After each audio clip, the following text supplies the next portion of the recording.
প্রথম স্বামীর অত্যাচার থেকে ভাইয়ের মৃত্যু, জীবনের ভয়ঙ্কর লড়াইয়ের গল্প বলছে হেলেনের অতীত। চলচ্চিত্র জগৎ থেকে দূরে থাকলেও 70-এর দশকে বলিউড ইন্ডাস্ট্রির সর্বোচ্চ পারিশ্রমিকপ্রাপ্ত নৃত্যশিল্পী ছিলেন হেলেন। পর্দায় সাফল্যের ঝলকের আড়ালে ব্যক্তিগত জীবনে ছিলেন গভীর যন্ত্রণা ও বেদনায় জর্জরিত। মাত্র 3 বছর বয়সেই তার জীবনে নেমে আসে অন্ধকার, তার বাবার মৃত্যু, পরিবারের দায়িত্ব কাঁধে নেওয়া, নিরাপত্তাহীন ভবিষ্যতের দিকে এক অনিশ্চিত যাত্রা। সেই সময় মিয়ানমারের রেঙ্গুন থেকে বাস্তুচ্যুত হয়ে অন্তঃসত্ত্বা মা ও ভাইকে নিয়ে অনাহারে ক্লেশে বহু কিলোমিটার পথ হেঁটে আশ্রয় খুঁজতে হয়েছিল তাকে। পথে মায়ের গর্ভপাত হয়, শিশুর মৃত্যু হয়, অসুস্থ হয়ে পড়েন ছোট্ট হেলেন।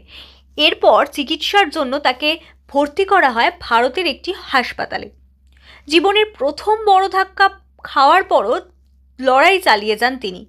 কেরিয়ার যখন উজ্জ্বলতম পর্যায়ে, পরিচালক প্রেম নারায়ণ আরোরার সঙ্গে লিভ ইন থাকতে শুরু করেন। 1957 সালে বিয়েও করেন, কিন্তু সেই বিয়ের সুখ দীর্ঘস্থায়ী হয়নি।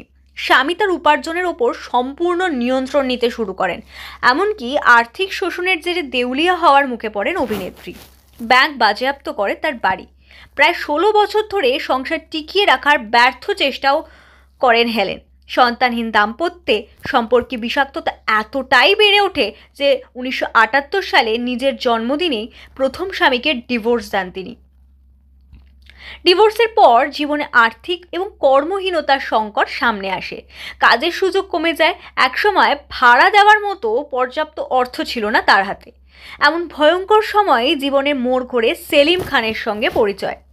আর্থিক কঠিন সময়ে সাহায্যের হাত বাড়িয়ে দেন সেলিম এবং তাকে কয়েকটি ছবিতে অভিনয়ের জন্য সুযোগ করে দেন। সেই বন্ধুত্ব ধীরে ধীরে গড়ে ওঠে গাঢ় প্রেমে।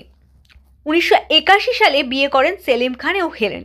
যদিও তাদের কোনো জৈবিক সন্তান নেই, পরবর্তীকালে তারা অর্পিতা খানকে দত্তক নেন। বহু ঝড়ঝাপটার পর দ্বিতীয় দাম্পত্যে জীবনে স্থিরতা ও নিরাপত্তা খুঁজে পান হেলেন। পর্দায় আইকনিক নর্তকী হলেও পর্দার আড়ালে লড়াই, ক্ষত ও সাহসেই তৈরি তার বেঁচে থাকার গল্প।